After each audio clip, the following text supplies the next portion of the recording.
Aktion ist show contain strong language und mental nudity und ridiculous situations. For those easily offended, fuck you, chicken.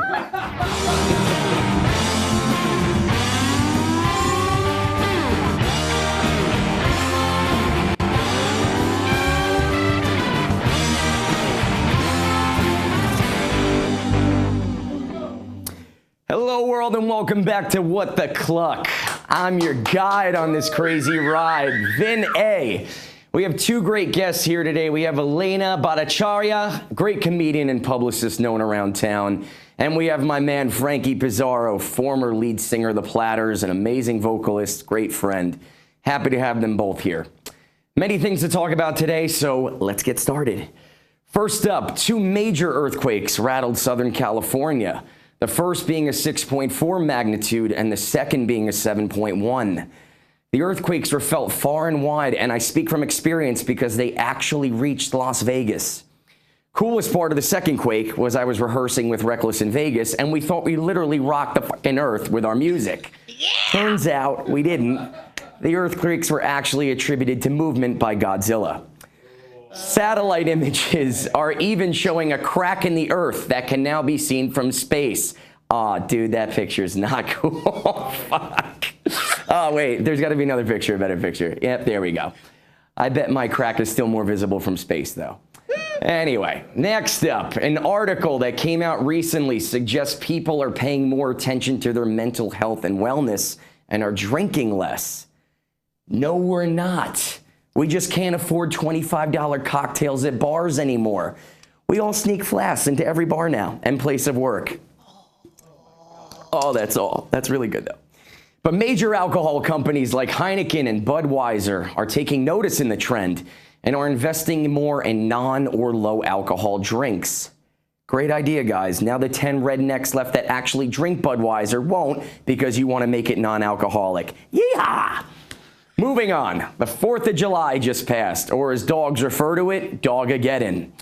Aside from all the earthquakes and Little Mermaid uproar, Donald Trump also threw a parade for himself. I mean America, with fireworks, hot dogs, giant tanks on the streets, fighter jet flyovers, everything that naturally comes to mind when we think about the 4th of July.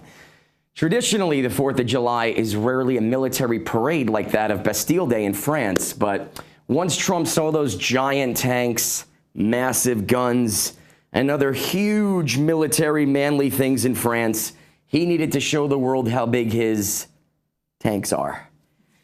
The cost of his extravagant dick-measuring parade had a combined hourly rate of $560,000 per hour, graciously paid for by the taxpayers of the USA. All in all, it's going to cost America $5.4 million or more for a one-day celebration that got rained on and no major cable network wanted to air. Mr. Trump, you didn't need a parade. Thanks to Stormy Daniels, we know exactly how big it is. It's a mushroom penis. It's a little mushroom penis. Next up, how come obituaries are some of the lamest, most boring written things on the planet? Has anyone ever actually read an obituary? Janet Morse, age 43, died peacefully on this day, August 12, 2019. She is survived by her husband, John, her children, Bill, and God, like Jesus, man, it's like what a snooze fest.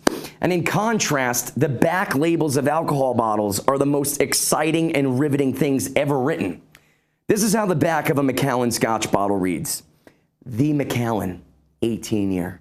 Like right off the bat, it's the, it's like not even, Macallan. So it's like the, it's so important. The Macallan reveals unrivaled commitment to the mastery of wood and spirit blended to perfection. It's an expression of our enduring desire to go beyond ordinary, to seek the extraordinary, and create the unattainable. Like, holy shit, that is the most inviting, delicious literary work of art I've heard in years. That's how I want my obituary to read. The Vin A, matured in a gorgeous American brunette cask named Carol Adinolfi. The Vin A has set the standard for humans alike all across the world since his creation in 1988. The Vin A is an opus of 31 years of perfection enjoyed by all whom he came into contact with, especially those who have tasted his golden glory. He is survived by his gorgeous girlfriend, the Elizabeth. Nice.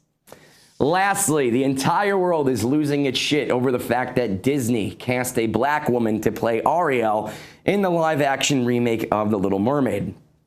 Because that's all Disney does anymore, remake old cartoons. They can afford it, why the hell not? White women everywhere are in uproar mode, some even resorting to throwing away their old DVDs of The Little Mermaid in protest. Black people and less bratty white people everywhere are calling those people racist by saying, why can't Ariel be black? I don't know, guys. Mermaids are all the same, black or white. They're women that want to lure men to the bottom of the sea and drown them. Why do we always make fun of Guy Fieri? Like, what the hell did he do to anybody? But he looks exactly like Ursula. The same battle raged over Idris Elba supposedly being offered the James Bond role after Daniel Craig, which Elba said was false, but admitted he was disheartened. So many people got pissed about a black man playing the Bond role, the iconic white British spy. Look, I don't think these people are racist. They just want casting people to stay true to the characters. It's like if they were to remake a live-action remake of Fat Albert, and instead of casting a famous black guy, we casted Larry the Cable Guy. Would black people everywhere be pissed? Of course they would, but they wouldn't be racist. They'd want the actor to reflect the character appropriately. Luckily, there won't be any arguing over the next big movie Disney is going to cast. He can be played by anyone, from Dave Chappelle to Angelina Jolie. It really doesn't matter. Anybody can do Michael Jackson. Totally doesn't matter. Anyway, we have a great show in store for you. Many topics to discuss. Let's head over to the table and meet our guests. We'll be right back.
Welcome back. Vin A here from What the Cluck. How you mother cluckers doing? Good? We're all good. Awesome. Good. We have two great guests here today. We have my dear friend Elaina Battacharra. Thank you so much for coming out today. I know you're working too, so you're literally this is your lunch break. It's on the DL, okay? Wow. So just be cool. Don't tell anyone, right? I won't. This isn't being aired. Nobody knows. Okay, cool. Anyway, my man Frankie P, former lead singer of the Platters, amazing vocalist, great entertainer, toured the world. Thank you so much for coming, man. Really appreciate it.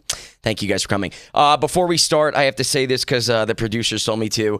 The music that you heard in that commercial is a shameless plug. It's my music. If you want it, you can go on Amazon.com, type in Vin A Geology, it'll come up. You can buy it. It supports the show. So look for that. Okay, so I want to get this one thing out of the way because the entire world is totally losing its shit over this, and it's the whole Little Mermaid thing. So we're all over the age of 30. but we grew up watching, Disney films. I did. I was a major Disney freak. Yeah. Elaina, what are your thoughts on this whole thing? Listen, on the surface, it does seem so ridiculous and so frivolous. And come on, people, what the hell? Like, we don't have bigger things to grapple with. But I know, we got to storm Area 51, man. Why are we worrying about the mermaids? That's right. That's right. Where's Elf? I mean, there's so many things we have to worry about. I haven't seen him in decades. Yeah, and she looks nothing like a real mermaid. Right? Look, don't get me started on that. But, so we can play it both ways. I personally have made plenty of jokes about this, but I also know that the undertone is pretty damn serious. Yeah. And a pretty rough commentary that if people are willing to come to blows over a cartoon, our country's not in a great space right now. True. Very true. Everybody's looking to fight over something. I agree. What about you, Frank? What do you think about this? I think the whole thing is really more about people feeling comfortable about themselves. Certain people are not welcome in your area because they're not like me, and maybe more so because I don't understand. Mm-hmm. So instead of getting yourself educated and learning about people, it's just better to just shun them away. Because they don't have to learn anything and I don't have to take any responsibility. I agree. I totally agree. I think a lot of this has to do with 50% of the people watch one form of news and they live in that bubble, which is like Fox. And then the other 50% of people watch, MSNBC and CNN, and they're in that bubble. And the problem is these bubbles aren't coming together and finding common ground. These people have their facts. These people have their facts. And that, I think, is causing like the major rift in the world today. I really think, because back in the day when Reagan was president, there was a thing called like the Fair and Balanced Act, where like every news agency had to show both sides of a story and be fair and balanced. That was taken away. Now you can basically create your own facts. And that, I feel like, is a problem. Again, I don't feel like this relates to the news, but I do agree with you that it relates to the divide in all of us. It's pretty crazy. Do you feel like this would be the same issue if this were like for a movie as opposed to a cartoon? Like I brought up in the monologue, if Fat Albert was made with a white guy, if James Bond was a black guy, are we racist for thinking it's wrong, or what do you think? I don't think it's racist necessarily. It's more what people are familiar with. I mean, you grew up with a James Bond that was a white English man, and like Bourne Ultimatum, right? Yeah. Bourne is who Bourne is. Yeah. Why not get Idris his own series? He would have been a great Shaft. He would have been just. How was Samuel L. Jackson at what is he, like 106 years old? But he's preserving nicely. I know he is. You would be too if you were in everything. Look, yeah. He obviously moisturizes. I'm not going to chastise him for that. He's like, if they're going to have one black guy in a movie, it's going to be Samuel Jackson. I know, it's or true. Or Lawrence Fishburne, because who can tell the difference? Yeah, I know. Bringing the heat. I'm bringing the heat. Don't make fun of it, because Frankie has the same hairdo as Lawrence, man. It's very in right now. Wait, that was you. Oh my God, I'm so embarrassed. Was that you? I mix you three up all the Makeup time. is awesome. Shaft, man. Yeah, but I get it. Yeah, movies is a little different than I feel like a cartoon. A cartoon you have more leeway with, Yeah, I mean, it still ultimately doesn't matter. Doesn't matter. Is it right? a good story? I mean, whatever, it's comfortable for you. It's harder for you to have to use your imagination now. I mean, give me a break. Like I mean, there's bigger things to worry about. I think it's on a different level of really stupidity to be this riled up about a mermaid.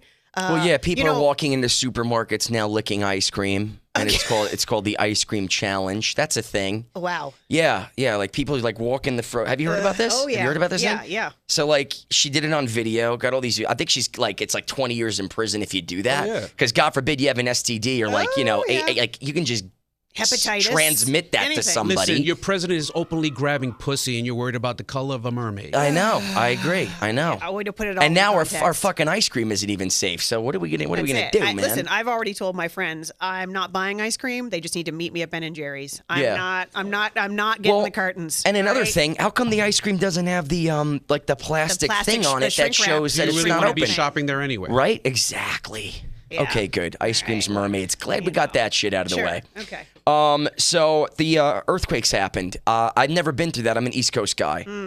Me too. Pretty wow. Yeah. Check out that earthquake, man. Wow. Wow. Woo! That's pretty crazy. That'll send people running. Just remember, crack kills. I know, crack does kill. Were you guys here in town when that happened? Yes. Your ass? Yes. Yeah, No, I was not here. that. I was- Don't look at the ass. Oh, I was here for both. I was here for both. You were And here for both? Thank you, Scott. Appreciate it, buddy. That's Mr. Scott, my tech director. Love you. Were you in town for that? I was, and Did you feel it? like you, I'm an East Coast person. That was my first experience and I was in an office building on the 3rd floor. So this wasn't just a house. I didn't think a large building would sway. And it did? And it did. And I watched the pictures on the wall swinging, and I thought, wow, what's my exit strategy here? I'm on a 3rd floor. Right. Not sure what to do. Right. And that's on me because now I probably should read up a few books on preparedness. That's what I'm saying. Look how far away we are and how, strong that was. I think they're saying the Earth's crust moved 8 feet because of these 2 quakes. Where were you, man? Were you here? I was here. You were here for both, and there was a third. There was a third. After It the was like a second one. 4.7 and it was or funny something. because I was watching it on TV where they were counting down for the second little tremor after the second one. Wow. And it actually happened on time. So I'm Unbelievable. like, who's actually over there moving the button? Yeah, I know. And I did feel it in New York. I was at an felt event one in New York? and the building did go like this, and everybody looked around like, Crazy. Yeah, no. terror? Call me crazy. It's scary, man. I like my buildings to stay where they are. I'm old school like that. Yeah, same. I Right? totally agree. Well, it's funny because the wife actually experienced the ones in California, and her building kind of did crumble. So it's funny because I'm sitting there on my iPad in bed watching this chandelier over the bed. We have chandeliers. Don't ask. Nice, man. Good. And she's running Hoity around toity. getting her bag together and stuff, and I'm like, Yeah, that's what I would think. Is Where that you- it wasn't so much how bad it where you was. I think a lot going? of people had PTS over it, right? Because anyone who's been through a big quake has got to be thinking, "Get me the hell out of Well, here." my immediate thought was what you brought up before. Does anybody know out here what to do if, say, the big one did happen? listen, under the table, really? What do you mean? Like the roof is not going to collapse on top of the table and kind of. You get under the table? Is it? They trying to tell the whole Yeah. get under the table, get into the archway. it's the table. It's actually the table, not the archway. Do you leave and go outside? Wasn't that in the movie Knocked Up when that quake happened and they all ran outside and the bong broke on the curb? I think it all depends where you live. Exactly. I got a 2-story house. I stand outside. I'm not going to get crushed by anything outside. Right. It depends. Like if you're in the middle of an urban center, and let's say there are all kinds of street lamps and mailboxes and who knows whatever else that might be around. So it just depends on what's in your immediate area. But So I think people, it just goes to show none of us are actually prepared. nobody's prepared. Nobody's prepared. Nobody knows what's going on. People have these things called bug out bags, which is basically if a disaster or something horrible happens, they have this bag ready to go. We got 'em. And it's got medicine. It's got, whatever. You have one? You do? Yeah, well, I live with earthquake lady. So Dude, tell me what is in your bag. it's just a couple of changes of underwear, a toothbrush, the basic, batteries, a flashlight, just the basic, Whatever you'd bring to a basic sleepover is what you have in your bug out bag. Is lube, that pretty condoms, much all what that it is? kind of stuff is in there. Are you still having sleepovers, Vin? I don't don't- know what age that I mean, I'm stops. watching Michael He did Shapiro's say that. house. He's not at the house, He but I did say am that, sleeping didn't he? at his house. Okay, So all I did right, bring all a right. bag. That's what you call a sleepover? Yeah, I don't know. Well, no. You got Carmen, San Diego. Your My Little crap Pony on it? sleeping bag? Listen, don't leave without I'm it. watching chickens for 2 weeks. I'm watching a garden. I'm watching 2 dogs. I'm playing adult for the next 2 weeks, so it's pretty weird for me. Yeah. But I don't have one of those bags, and it made me thinking that I should get one of those bags. What would I have in that bag? Off the top of my head, bang, earthquake hits. Bottle of scotch, gun, underwear, toothbrush. Your cigar box, Lubriderm? guitar. Why did I say Lubriderm? I feel like you would That's take not it. I cool. feel like you would take I it. shouldn't have said Lubriderm, right? But you need to be prepared if What the you have fuck, if man? you have dry, cracky skin. Wow. Yeah. Wow. Okay. You know, I you was never so know. I That's was what they so call it. sure. You never know. I was That's so what sure they a call guitar it was now. going to Listen, make if the the list. world goes to shit, the price of Lubriderm would go up 6,000-fold. That crap would be gold, okay? Gold. All right, we're going to move on. I can't believe I brought Lubriderm up. Yikes. Anyway, so I brought up before that this is like an actual thing. Like 500,000 people plan to storm Area 51, a secret government base in the middle of the Nevada desert. What these people plan to accomplish is what? beyond me. Yeah, and again, exactly what you guys said before. Why are we focusing on all this dumb shit? Why can't 500,000 people get together and let's not pay our college loans? Let's get together and say we're not going to pay our taxes because all the rich people aren't paying taxes. Yeah. We're paying taxes. Yeah. Let's organize 500,000 people like that. What do you think is going to happen when this happens? And number 2, are you going to go? Because we're out here. we're in the epicenter where we could go. I am turning the widescreen on, and you're going to watch this unfold. Listen, I've seen every other space movie. Okay. And what happens to the thing that they find? They end up killing it, dissecting it, or dissecting. And for the record, it's under 300 feet of like secret base. Yeah, but like, what are you going to do? What are you going to do when you find something? If you find something, what is? I don't know the point. That's the whole thing. I don't know the point. Are they going to knock on the door and be like, "Show us your shit"? We want to know what's in there, man. Show us your shit. And then what? And they're going to look at you. They're going to bear mace you. They're going to kick you in the stomach. Thanks a lot, Scott. That's what they're going to do. They're going to show you that picture, and you're going to immediately run. You're going to run for the hills. Do you think anything's going to happen? Do you think something bad's going to happen? Oh, something bad for sure is going to happen because we are now living in a reality TV world. That's really what I think everything has come down to is just sensationalist TV sound bites, snapshots. Look at me. I'm a musician that I got a fucking podcast now. I don't even know why. I fell into it. And you listen, anybody can get anything these days. I think it was the ass picture. Yeah, it was. But my takeaway with that group is absolutely a bunch of people are facing being shot or being tased, and I'm thinking, for what? To look at a couple moon rocks? I know. I'm good. I'm with you. It should be for something decent, like human rights, get together for something that matters, or like free Manolo Blahniks, like something that we can really get behind, like something that matters. Okay. I know. I'm good on moon rocks. I don't get the world. If you were to organize, if you could organize 500,000 people, like what would it be for? If you had that power and this many motivated morons behind you, what would you want to accomplish? The question is, you just put the qualifier in, motivated morons. Now, if they were morons, would they be doing it for a cause that had any substance and value to begin with? Let's just say if they did, because again, our only strength is in numbers. Sadly. Yes. Look at what happened in China when China just enacted that Hong Kong has to extradite criminals from Hong Kong to mainland China. This is like a major thing. I think like hundreds of thousands of people in Hong Kong went to the streets. Businesses were shut down. People organized said don't go to work.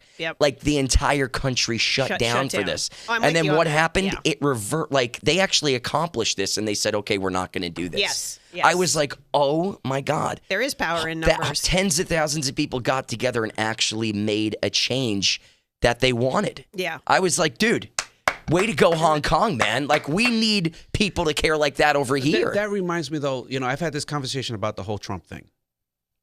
The name that will not be mentioned, right? No, we can totally mention it here. Is that? Thank you, Mr. Scott. Yep. You can't. Criminal Trump. You can't.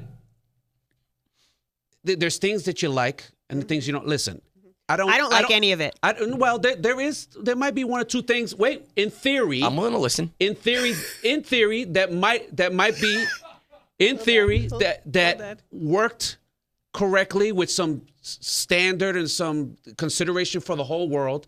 Might work, but the problem is he doesn't have the capacity. So what happens? You can't just say, you know what? I like blonde hair. But he won't just say, if you said, I would like everybody to have blonde hair, I would provide whatever it takes to get blonde hair if you're not a blonde. And I won't disclose. Okay. I'm very anti-blonde. And if you were nice about it and whatever, you might get something done. But you can't say, you know what? I want everybody's hair to be blonde because I love banging blondes. and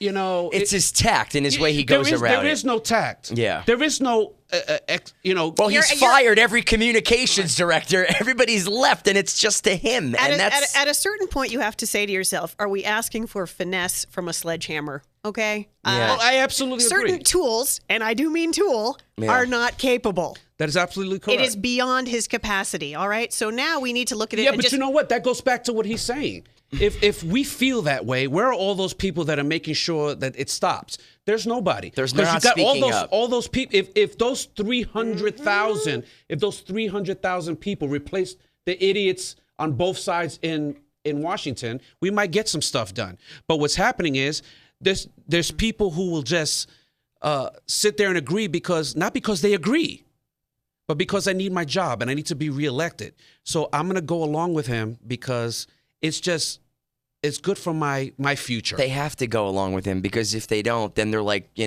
Jeff Flake and the other guy, Corker, who the minute they spoke out against him, their only option was to retire. But they only started talking when they planned to retire. When they planned to retire. And I thought that was a super cowardly move. They should have fought in there and stayed in there. Where the John McCain's a little at? bit. Yeah. Where are the John McCain's at? And and again, I like to think of myself as a socially to the left guy. And I was a little bit to the right on some things. I liked how they used to want to balance a budget. I liked how they wanted to keep us safe and national security. I was all for that. Now I feel like all the things that they stood for, they don't stand for. So that's what I'm trying. We're going to have President Trump on this podcast next in 2 weeks on the 29th. Oh, wow. We're having the President of the United States on this show. Fantastic. Can't believe it. I lied to him and said it was like a subsidiary of Fox News, but he's coming on this show. That's great. And He'll just be tweeting about you the next day. It's going to be amazing. I can't wait to get into Vinny it. was a dick. I went all the way to Vegas for that. I can't wait to Didn't get into it. Stormy Daniels perform just down the street? She did That'd be perform great if you down could the have them street. both. We asked her, but she was like, I can't see Mr. Mushroom again, so she's not coming on the show. She was like, yeah, I love that she called his penis a mushroom. That's so funny. That's one thing he doesn't have Obama beat on. I will say the wang size. I bet Obama's got it, I think that's in the bag. All right, so we're on. I love how I brought up some wang size and everybody got really silent on that one. Okay. Short little commercial. Shout out to my man, Jerry Ankeles. We love you, man. Thanks for being a fervent supporter of the show. Yeah. So let's talk about something always exciting. Let's talk about death. We don't talk about that. And you know what? Not a lot of people talk about it. Are you against it? I'm very, no, I'm pro-death. Okay. I'm pro-death. All right. Because I didn't want to be the one to break it to you. I think the more death, the better. Because, there we go. The more death, the better. And we're going to explain why right now. Basically, I think the world is way overpopulated. I think people are having kids that shouldn't have kids. I think too many morons are having kids. So I'm like pro-death. I'm pro-thinning the herd of the population of the world. Sure. So, uncomfortable thing to talk about. I'm a young dude. I get very uncomfortable with funerals. When people look at me and go, "Are you going to this funeral?" 9 times out of 10, I don't go. And it's not because I don't love the person. It's not because I don't love the family. It's because to me, it's the most awkward fucking moment I've ever been involved in my life. You're going in a place, everybody's crying hysterical. There's no words you can ever say to make anybody feel good. Yeah. So what's the point? What my point is, are funerals going to change? Is funerals today are the same the way they were 600 years ago? It's the same shit. Can somebody have a clown, for God's sakes? Can somebody have a fucking juggler? Can somebody have... You're not going to have a funeral. I'm having a concert. You're right, man. I'm having a concert. It should be a celebratory thing. I don't want people to cry over me. I want them to go, party! Dude, thank you, man. I thought I was like the only one. And it's not even because we're entertainers. Like, even if I just, was a podcast As a civilian. host. As a civilian. As a civilian, Sure. What about you? Like, you want the same thing? No, well, just to your point about what can you say to people, once the person's dead, the funeral is about the people who are living, right? So it's just an expression to them of condolence. But you didn't see me when I was living. Right? And you didn't give a damn We didn't about hang me out when he living. was alive, man. We didn't even hang when this guy was walking around. The family sees each other when you die or you get married. And now he's dead and you want to hang out with me when I'm crying and pissed off? I don't get it. Yeah, well, I'm agnostic, so to me it doesn't matter. I think everyone's showing up because they're trying to square things up with God. So I think they're showing up for the free booze. Oh, well, and they don't want everybody to say that they didn't show up. They don't always bring the good booze either. That's true. So, I know. Yeah. I think we should totally look into changing the whole funeral system. I feel like it should be a little bit more party and a little less Catholic. Yes. Because for me, the whole Catholic thing, yes. You don't celebrate your faith, you mourn your faith. You go in there and you get depressed for an hour. And I was raised Catholic, man. I went to Catholic school. I got screamed at by nuns over my penmanship. Look. Really worked out. Really changed. I can't understand my writing still to this day. Vinny. Yeah. And none of it worked on you. None of it worked on me. And it's just a very depressing thing. So I hope that... I'm thinking we could extend it and even have more fun, like out at the grave sites. Because I'm thinking, what if we turn that into geocaching, right? Wow. So, like when you say to somebody, you'll get these... diamond earrings over my cold dead body. I'd be like, Whoever gets to. We're gonna bribe you to show up to my funeral. We Eternal got some great Gardens giveaways. We got some great giveaways. I don't know. Make sure you come out. Catch me if you Make sure you can. come out. Any 6th person that come gets the ring off my finger. You can Boom. pry it from my cold dead body. I mean, I just feel like that would Nice. really add to the ambiance at cemeteries. Am I right? Yeah, Like a well, party. you know, it should be a little bit more of a celebratory atmosphere. It should be, dude, let's celebrate this guy's life. You know what this guy loved? He loves single malt scotch. Everybody in here right now, grab a single malt. We're going to cheers our guy. You know, so we should do that. Are you guys I'm with down. me on I'm totally petitioning down that with we, that. we I'm totally change the down funeral with that. That's why I'm system? a Totally Baptist. They call it celebrating the person's life. Thank you. All that death stuff. I don't like black suits. I know. That's like Yeah. I'm on stage. I know you wear black every day because you're a musician. We don't like that whole No. crossing with the It's thing. choices. We don't want to choose. Anyway, Yeah. I thank you guys for being honest. You know, it's not hard for Let's people that put the come on here. fun back in funeral. Oh! And on that note, we're going to end on that note. I want to thank my guest, Elaina Battacharra. Thank you so much for coming. Frankie Pizzaro, are you touring anywhere soon? I'm finishing up a tour on the East Coast, and then I'm coming back here and start strategizing some big stuff for here. Look him up. Amazing, amazing guy. I want to thank Mr. Scott over there, my technical director. Go Scott. My amazing producer, Paula Maggio. I love you. Thank you guys. Again, President of the United States, July 29th. I'm going to be interviewing him. And we're going to interview him on the couch set, so you should definitely tune in. So be fair, be kind, and love your neighbor. Thanks so much for tuning in. Go cluck yourself.